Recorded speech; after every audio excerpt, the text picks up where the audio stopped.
Soy muy fanático de la creación de imágenes, sea en el cine, el dibujo, fotografía, animación, sea cual sea el medio, lo amo. Y es por esto que me gusta estudiar y perderme en los pequeños detalles que dan identidad a una imagen, en sus características y su razón de ser. Y bueno, hay un sinfín de cosas que aprender sobre esos detalles, pero hoy quisiera hablarles de un recurso muy interesante, que ha ganado bastante tracción y popularidad a lo largo de los años, y que pasó de ser percibido como un desperfecto visual a un elemento que se aplica deliberadamente sobre una imagen.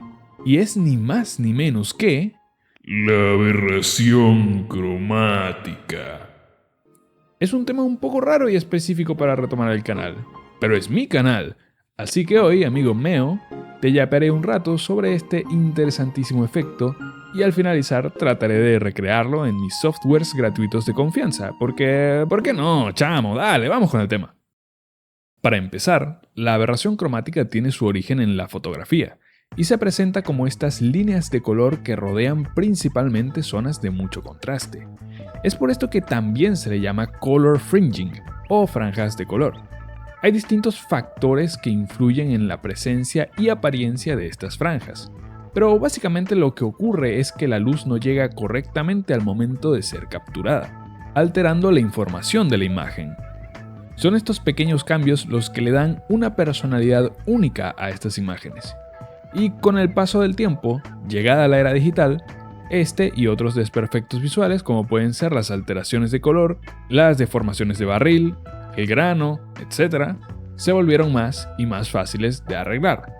Y todos esos detalles que desde la época analógica se percibían como imperfecciones fueron disminuyendo en los medios de alto nivel de producción. Sin embargo, ninguno de estos desperfectos visuales como la aberración cromática desaparecieron por completo. Después de todo, quitarla o dejarla es una decisión creativa.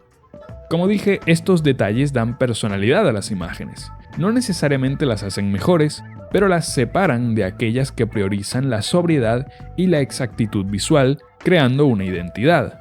Y siendo este el caso, ¿por qué no también añadir la aberración cromática de forma manual? Darle a una imagen que no proviene de una cámara este efecto tan llamativo. Y es que es innegable que cuando se usa bien, tiene un encanto particular.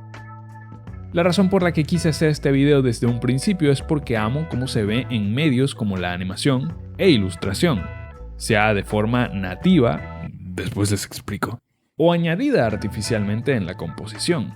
Mi punto es que se ve chévere, weón. Da ese acabado imperfecto pero no necesariamente feo. Usado con inteligencia realza una imagen al darle mucho más detalle sin necesidad de sobrecargar la información.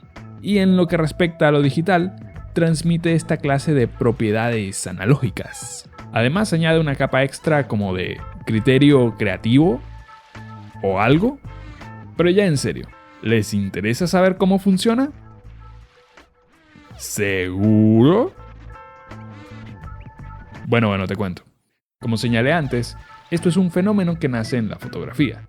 Sea en una cámara analógica o digital, se puede dar el caso que la imagen tenga aberración cromática, en mayor o menor medida.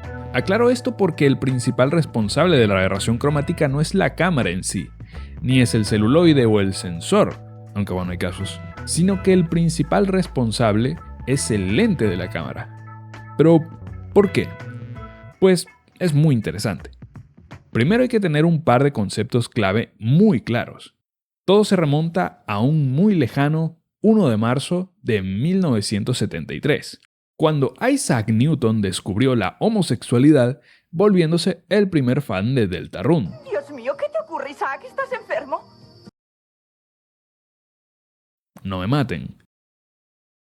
Ya en serio, el descubrimiento del buen Isaac es lo que nos permite entender mejor lo que ocurre aquí, y el cómo lo logró es clave. Es algo que seguramente ya muchos saben. Básicamente, Newton concentró un rayo de luz blanca o solar, que es la luz que nuestros ojos son capaces de ver, y la hizo pasar por un prisma, revelando que la luz blanca que vemos es de hecho una combinación de ondas de luz de distintos colores. El por qué ocurre esto ya muchos se lo saben. Es debido a la refracción, término acuñado por el físico Pink Floyd. La refracción en este caso la refracción de la luz, ocurre cuando ésta atraviesa un cuerpo, el cual, dependiendo de sus propiedades, cambia la dirección e intensidad con la que la luz viajaba en un principio. Es por esto que uno puede ver cosas raras como esta mierda. La dirección y el ángulo de la luz cambian al pasar por el agua y al rebotar de regreso a nuestros ojos, la imagen se altera. Lo mismo ocurre acá. La luz concentrada pasa por el prisma, el elemento refractante, y cambia la forma como la luz viaja, con la diferencia que el prisma logra separar la luz en los múltiples colores que la componen. A este fenómeno se le conoce como dispersión cromática. Y ocurre ya que la luz de cada color viaja a distintas frecuencias. Es complicado y no lo entiendo, pero bueno. Dependiendo de dicha frecuencia, la luz cambia de trayectoria en mayor o menor medida. Por ejemplo, la luz roja es la más lenta en el espectro de luz visible, por lo que el ángulo cambia muy poco en comparación con la violeta, que al ser la más rápida, el ángulo de su trayectoria cambia mucho más, quedando abajo del todo. Y esto es así para cada color. Es por esta cualidad de la luz que las representaciones visuales de la refracción y dispersión cromática se ven así y no así. El rojo respeta más la trayectoria original con la que viajaba el rayo de luz, mientras que el violeta se va al garete. Otra manifestación de la refracción y dispersión de la luz solar serían los arcoíris, solo que en lugar de un prisma, el medio refractante son gotas. Entonces, juntemos todo y apliquémoslo al lente de la cámara. Tenemos la luz que viaja hasta el lente y al atravesar sus cristales, ésta se refracta. No solo cambiando de dirección, que es de hecho el trabajo del lente, sino que también separándose en sus componentes. Y también hay que tomar en cuenta que la curvatura del lente también juega un papel aquí, pero el punto es que la luz que originalmente debía llegar en conjunto al sensor o celuloide, ahora llega en lugares y distancias diferentes, provocando así la aberración cromática. Eso, sí, perfecto, ahora lo sabes, ahora sabes cómo funciona. Pero hay algo que no sabes, y es que hay dos tipos de aberración cromática, porque hay dos formas en las que la luz puede llegar mal al sensor. A ver, una vez más. Luz, cristal, refracción, dispersión es igual a aberración cromática. Y esta se puede ver así o así. ¿Notas la diferencia? Por un lado tenemos la aberración cromática longitudinal. Su característica principal es estar presente en toda la imagen, como dije antes, rodeando las zonas de mucho contraste, ya que es donde la separación de la luz es más agravada por el cambio brusco de un grupo de colores a otro. Y esta característica es debido a la forma como la luz llega al sensor de la cámara. Para entender esto mejor, hay que saber cómo es que una cámara captura una imagen. Por favor, quédate. Si ya te calaste toda la explicación de antes, pues con esto no me dejes, te lo suplico. Las cámaras capturan solo 3 colores: rojo, verde y azul, el famoso modelo RGB. Con solo estos 3 colores es posible recrear las imágenes tal y como las ven nuestros ojos, por medio de cálculos y otras vainas. Si prestaste atención al apartado anterior, verás que 2 de estos colores están bastante juntos en el espectro de luz solar, o sea, son de frecuencias parecidas, mientras que el rojo está más alejado. Esta diferencia hace que la luz sufra una leve dispersión, y aunque los lentes están diseñados para evitar eso, si su calidad de fabricación es mala, no hará muy bien este trabajo. Entonces, la luz se refracta y cambia de dirección. Perfecto. Pero también cambia la distancia que debe viajar, y en lugar de llegar al plano focal deseado, en este caso el sensor, termina en otra posición. Esto hace que la información enfocada quede en una posición no deseada, sea más lejos o más cerca. Y lo que el sensor recibe es información desenfocada. Expliquemos esto con una bonita demostración visual. Supón que tienes 3 láminas de colores, una por cada color del modelo RGB. Al superponerlas juntas puedes ver una imagen nítida, ya que la luz está llegando correctamente al plano focal, en este caso tus ojos. Pero ¿qué pasa si una de esas láminas estuviera más lejos? Su luz ya no llegaría enfocada, Y si la enfocas, ahora las otras estarían desenfocadas, y como resultado, la imagen entera sufriría un cambio en sus colores. Más o menos así funciona la aberración cromática longitudinal. Bien, por el otro lado está la aberración cromática lateral, que se produce cuando la luz llega al sensor a la distancia correcta, pero en puntos diferentes de su superficie, y a diferencia de la longitudinal, la lateral afecta principalmente los costados de la imagen. Ok, volvamos con las láminas. Tienes tus 3 láminas y la imagen que crean juntas. Ahora imagina que una es más grande que las otras. Sigue estando perfectamente solapadas, pero la imagen cambia nuevamente. El problema ahora no es la nitidez, sino las proporciones. El centro aún mantiene un poco de información correctamente, pero las esquinas, uff. Ahora podemos diferenciar ambos tipos de aberración cromática. La longitudinal afecta toda la imagen. La lateral empeora a medida que se aleja del centro. En medios digitales como los videojuegos, la aberración cromática lateral es más usada que la longitudinal, ya que agrega ese fotorrealismo que tanto se busca sin necesidad de comprometer el foco principal del jugador, que viene siendo el centro, supuestamente. Me molaría quitarla, pero no hay forma de quitarla. No, Ubisoft, meterle un parche para quitar la aberración cromática, coño. Ya había dicho que en la animación se ponía aberración cromática de forma artificial. ¿Pero recuerdan que les dije que también se podía ver de forma nativa? Hagamos un pequeño inciso. La forma como la animación se hacía antes era muy especial. Se hacía un boceto, o bueno, varios, se limpiaban, luego se trazaban sobre una lámina de acetato, lo coloreaban, lo acomodaban sobre una mesa especial que lo sujetaba con los demás elementos, apretaban para evitar que las láminas hicieran sombras, tomaban una foto del conjunto, aquí es donde se producía la vaina, que se guardaban en celuloide y se repetía todo ese proceso con cuantos dibujos se tuvieran que hacer. O sea, unas miles de veces se procesaba el celuloide y finalmente tenías tu animación. Era el infierno. Pero gracias a ese infierno de la era analógica de la animación, podíamos ver nuestras comiquitas con ese encanto único de la época. Y es que las caricaturas de ese tiempo estaban tan llenas de detalles que aparecían en distintos momentos de la producción. Eran imágenes enriquecidas. Es por eso que temas como el de hoy me atrapan. Toda la lógica detrás de un simple detalle. Es verdaderamente maravilloso. Pero bueno, este video es de aberración cromática. Así que sigamos con eso. A ver, ya abarcamos qué es, por qué pasa, sus tipos, por qué la vemos en la animación. Pues yo creo que ya estaría con la aberración cromática. En la fotografía. Porque en otros medios también hay cosas que, si bien no son lo mismo, se pueden considerar efectos similares. Esto nunca termina. ¿Aún hay alguien aquí? ¿Hola? Rushemos esta parte, por favor. Continuando con las cosas que vemos en las pantallas, tenemos la aberración cromática en la televisión. Esta es fácil. Los televisores también usan el modelo RGB. Los televisores de tubo reproducen imágenes disparando rayos a la pantalla. Disculpen mis inexactitudes técnicas. El desplazamiento de color aquí ocurre porque los colores no están correctamente alineados. ¿Recuerdas las láminas de hace rato? Pues esto es lo que ocurre. Otra forma de desplazamiento de color es el bleeding. Los principios son similares, mala calidad de la pantalla, mala calibración, etc. Lo que ocurre aquí es que los colores de distintas zonas se salen de sus zonas correspondientes, bañando otras partes de la imagen. Otros casos de distorsión de colores pueden darse al momento de copiar la información. Por ejemplo, los VHS, que dependiendo de la calidad no solo del VHS sino de la grabadora, los colores podían cambiar, mezclarse, etc.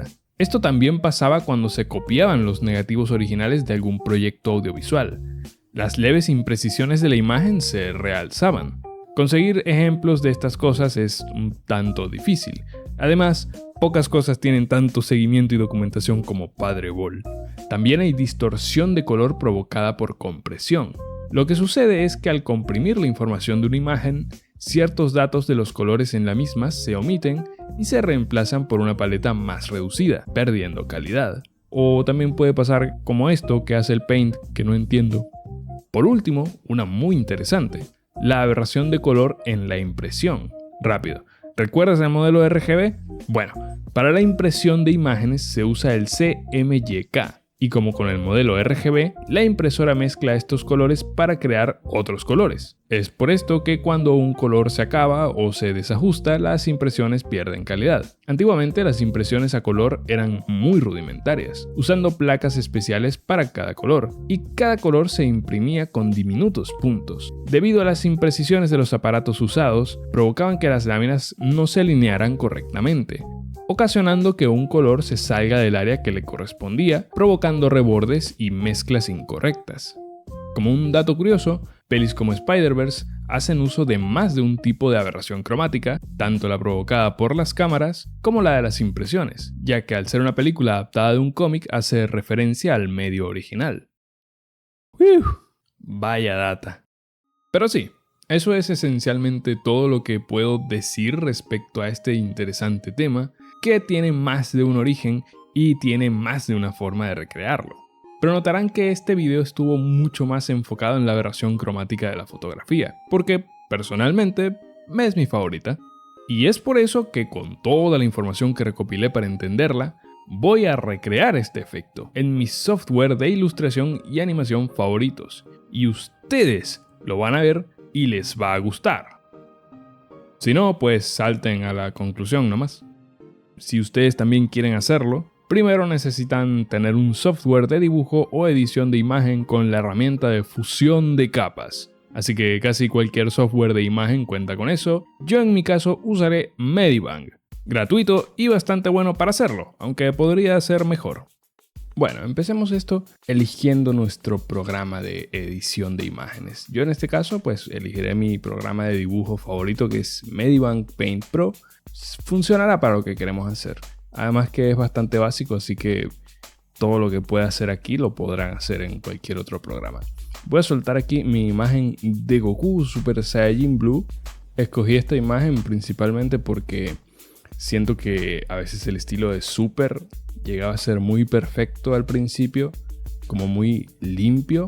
Podría ayudarla a revitalizarse un poco más, puede ser tal vez. El punto es que siento que es una imagen que funcionaría bien el efecto, no lo sé. Para empezar tenemos que triplicar esta imagen, ya que vamos a usar cada una para un color del modelo RGB. Ahora, para convertir cada una de estas capas en uno de los colores principales, necesitamos una herramienta que modifique esos canales o en su defecto una herramienta de curvas. Voy a enseñar cómo hacer ambas cosas, pero dependiendo del programa que usen, ustedes verán cuál es más cómodo. Voy a empezar por ejemplo con la herramienta de curvas. Esta me permite modificar cada uno de los colores del modelo RGB de esta imagen. Por ejemplo, digamos que quiero que esta capa en la que estoy actualmente sea la azul. Así que voy a tener que irme al color rojo y voy a tomar esta punta de acá y la voy a arrastrar hasta 0. Esto va a hacer que todo el color rojo desaparezca. Lo mismo por el verde y tendríamos nuestra imagen a azul. Ahora, como dije, también tengo la herramienta de control de canales, lo cual me deja modificar mucho más fácilmente los colores que quiero quitar de esta imagen. Por ejemplo, ya tengo el azul, así que digamos que quiero hacerla verde. Vemos el color rojo, lo ponemos en 0 y el azul igual. Y ahí está. Voy a hacer lo mismo para la capa roja. Ahora, antes dije que necesitábamos un programa que tuviera la opción de mezclar o fusionar capas. En particular vamos a usar la opción que dice pantalla. Después le damos al segundo y al tercero lo dejamos igual.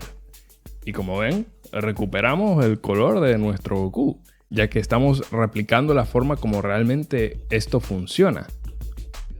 Ahora, la forma que yo creo que es más sencilla es agarrar una de las capas, en este caso voy a agarrar la azul, y la voy a mover. Y como ven, los bordes están viéndose afectados y cromaberreados. Desde lejos no se nota casi, pero cuando te acercas definitivamente está ahí. Dependiendo del color que escojamos, tendrá unos rebordes diferentes. Por ejemplo, como vieron, moví el azul y tiene unos rebordes azules y amarillos. Si muevo el verde, tendrá unos rebordes verdes y fucsias. Y por último, mi favorito, que es el rojo. Si lo muevo, me da este azul y rojo siento que es, no sé, siento que es el que más me gusta a mí. Como dije, se puede simplemente arrastrar una de las capas y ya tienes el efecto. Que tanto lo muevas pues afectará más o menos la imagen. Pero una forma de hacerlo más exacto a como se ven las fotos y como expliqué con, por ejemplo, la aberración cromática longitudinal sería agarrar una de las capas y aplicarle un desenfoque gaussiano o desenfoque de lente. Realmente no importa, cualquiera de los dos sirve. Aunque aquí en Medibank son ligeramente distintos, pero no importa. Vamos con desenfoque gaussiano, que es como el que viene por defecto en casi todos lados. Y como ven aquí en la previsualización tenemos resultados un poco exagerados. Así que digamos que lo quiero rebajar a un 3. Y mira eso, papá. La imagen fue cromaberreada muy chévere. Hay mucho más detalle a lo largo de toda la imagen. Me gusta mucho este resultado, la verdad. También pueden, ya saben, desenfocarlo y moverlo para obtener aún más resultados. Pueden experimentar todo lo que quieran. Ahora, para hacer la aberración cromática lateral, es, bueno, como se hizo en la representación visual, tendríamos que agarrar esta imagen y estirar una de sus capas. En este caso voy a volver con la roja. La podemos estirar un poco de esta esquina y un poco de esta otra. Y vamos a tener como efecto lo que comenté anteriormente. El centro, si bien se ve claramente cromaberreada por aquí y por acá, está relativamente bien. Pero miren las esquinas, por ejemplo, lo afectadas que fueron. Claro que esto depende si estiran más o estiran menos la imagen. Una forma de tener más control sobre la aberración cromática que quieres aplicar sobre tu imagen sería, por ejemplo, tenemos aquí la imagen base, la imagen que hicimos con las modificaciones. Esta imagen la pondríamos encima de la original, la que no tiene nada. Y con la opacidad iríamos bajando hasta llegar al punto donde nosotros nos encontremos cómodos. Por aquí se alcanza a notar el efecto. Sin embargo, no es tan agresivo, diría yo. Si alguien quiere replicar más o menos el efecto del bleeding de las pantallas CRT y los televisores de tubo y eso, tendríamos que básicamente duplicar nuestra capa, aplicarle un desenfoque. En este caso tiene que ser un poco bastante alto. Ustedes prueben. Y en el modo de capa lo pondríamos en color, ya que esto hace que, por ejemplo, el color azul se salga un poco de su área. El naranja ven que invade zonas que no le corresponden. Y un detalle para darle ese extra es que este tipo de fallas por lo general tienden a irse a un solo lado. Así que si estiramos la imagen hacia un lado, solamente uno, tendríamos más o menos lo que sucede realmente con esos televisores. Nuevamente, al ser una capa separada podemos controlar la opacidad de más o menos qué tanto queremos que esto pase. Por ejemplo, vemos que aquí se nota. Sin embargo, aquí es como mucho, así que yo me decanto por dejarlo un poco por ahí. Y ven que la imagen ahora se siente como de menor calidad, pero claro que eso a veces es lo que estamos buscando. Como mencioné, realmente no es que sea aberración cromática, pero bueno, ahí está por si les interesa saber cómo hacer en particular ese efecto. Y por si alguien se lo preguntaba, sí, esto también se puede hacer en software de animación directamente, aunque realmente no es tan recomendable. Es mejor hacerlo en un programa aparte de una vez que has exportado la animación. Pero por si les interesa, estoy usando Tahoma 2D, que es un programa de animación gratuito basado en OpenToonz con muchas más optimizaciones, porque la verdad es que OpenToonz está optimizado para la mierda. Y el proceso es un poco el mismo. Nos vamos a la pestaña de efectos y aquí tenemos un tablero de nodos. Vamos a insertar un efecto, ajustes de imagen y mezclador de canales, que es algo así como el controlador de canales que habíamos tenido en el Medibank. Nuevamente hay que quitar y dejar colores. Después aplicamos fusión de capas, pantalla otra vez. Pasamos todo por el mismo nodo. Regresamos a la pestaña de animación y como ven realmente cuando se aplica el efecto tiene un poco de rebordes de colores que realmente no se supone que estén ahí. Es por eso que digo que no es lo mejor aplicarlo directamente en el programa, pero si eso es lo que quieren pueden hacerlo. Pero bueno, si queremos terminar el efecto tenemos que estirar las capas y moverlas un poco. Y este sería más o menos el resultado. Como ves, es tal vez demasiado exigente para un programa de animación, realmente no logra hacerlo del todo bien. No es tan potente en sí, pero realmente si no quisieras tener que abrir otro programa puedes hacerlo perfectamente. Pero hey, Si quieres intentarlo, aquí te demostré que claramente puedes. Espero que les haya gustado el video. Si fue así, recuerden que YouTube pone unos botones bien graciosos bajo el título para que demuestren su apoyo. Aunque que se hayan quedado hasta el final realmente se aprecia. Si gustan más contenido innecesario para la humanidad, tengo otros videos por ahí. Recuerden que no subo videos muy seguido o nunca porque estoy ocupado siendo miserable o porque soy un vago. Y ya, eso es todo. Paz.